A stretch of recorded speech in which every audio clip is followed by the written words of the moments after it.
I thought she was gonna hit me with like, he's fat and ugly. I could have understood that, but her being like, yeah, I don't see his career advance. Like, it's like, what are you talking about? Yeah, dude, what the fuck? No way, dude. You're fucking built like Gaston, dude. You have like that old fucking Swiss muscle man, dude.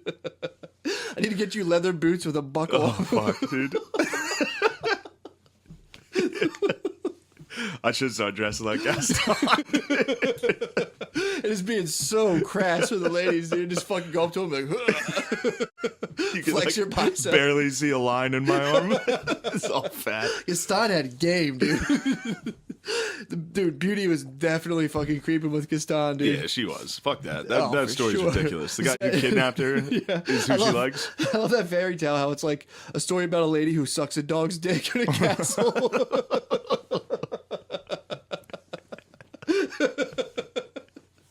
There's a hot Jack guy like, I gotta get her out of there. She's fucking this dog. She's sucking a senator's dick. That's a horror She's story. talking to plates. She's fucking a dog. We gotta get her out of there, man. Her dad's nuts. She needs help. Dad's a loser. Dad's a fucking. It's like, I'm jacked as fuck. I'm killing it at the bar every night, dude. dude. Can I just fuck this lady I have who's a blowing fucking- dogs? I have a ponytail with a ribbon in it, dude. Why aren't I fucking this lady? Oh, fuck. Fuck, man, that killed me.